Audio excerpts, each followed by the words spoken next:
give you an example of this.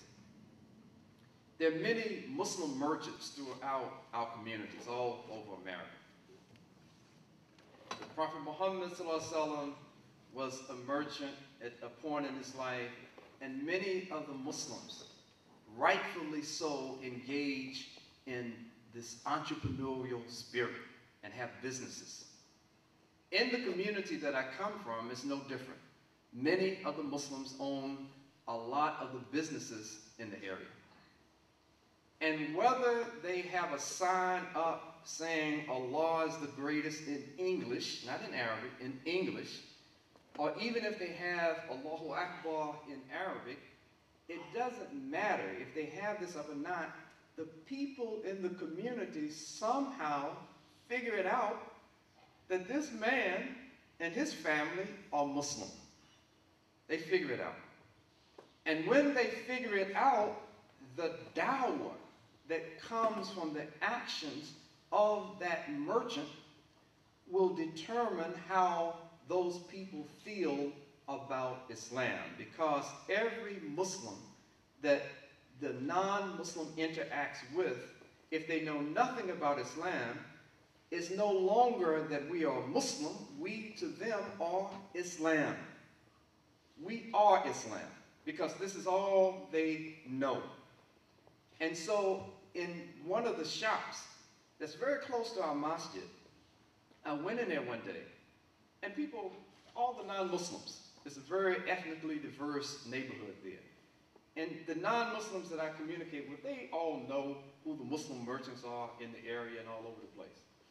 And I go in there one day to get a money order. And I step in the door, and the owner of the shop is cursing this guy out. I mean, he's using language that my ears were bleeding. Stuff that I didn't even think that he knew these kinds of words of profanity, or especially how to use them. He knew how to use them.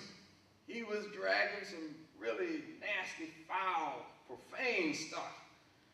And all I could do, coming in there with my kufi on, was just turn around and walk out the door. Don't go back to that particular store.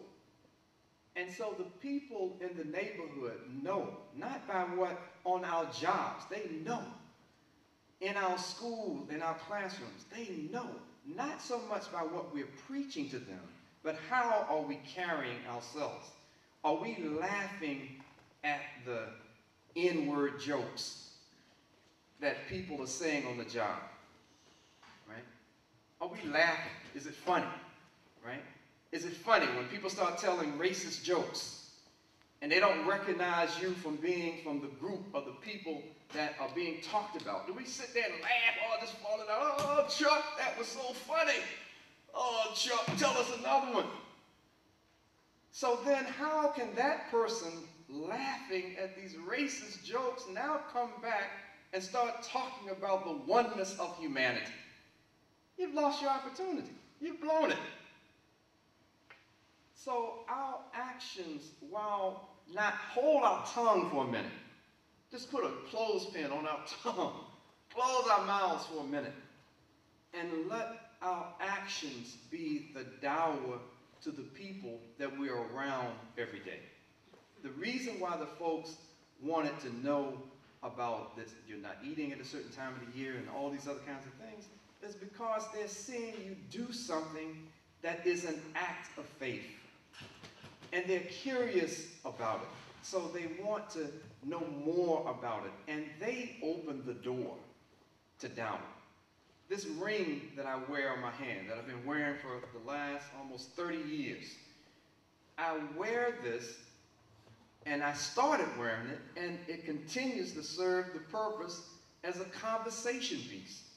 It's an open the door for me to talk to people about Islam when they look at this ring and it's like, wow, I've never seen a ring like that before.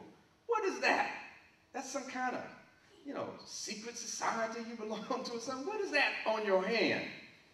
I didn't start talking to them about Allah. They asked me on my job or wherever. They asked me, so it opens the door for me to have a conversation simply by trying to carry ourselves in a way that is representative of Islam. So your point is very well taken. We can't go around in every environment just talking about Allah. But what I'm trying to get us to this point is that this Dawah is much more than what comes out of our mouth. Yes? Yeah, I would even say, even while we're driving, if we have a kufi on or if the driver is, has a job, people are going to judge you or judge Islam by Right. the way you drive sometimes. If you cut somebody off and you got a kufi on, or you look like a Muslim, then they're going to curse you out and they're going to say, look at that, Yep. So, There's a brother here from Winston, but I don't think he knows who I'm talking about, so I'll use this example. I was riding with a brother one day in his car.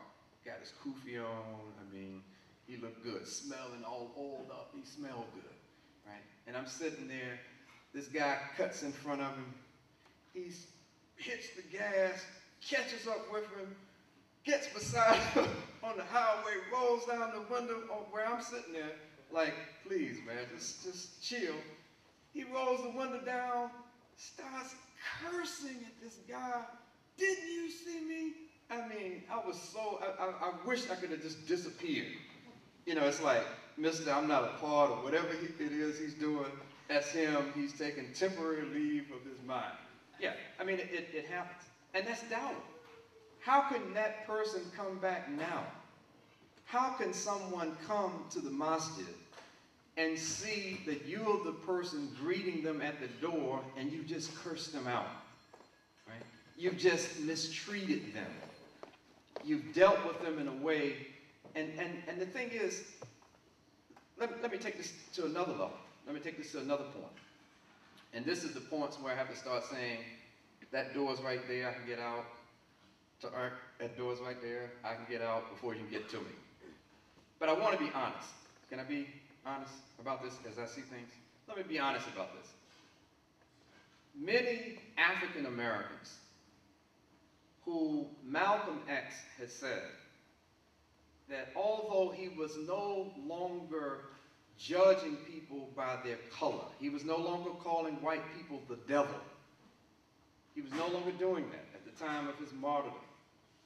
He didn't do it, but Malcolm was questioned by Said Ramadan, who at that time was the director of the Islamic Center in Geneva, Switzerland.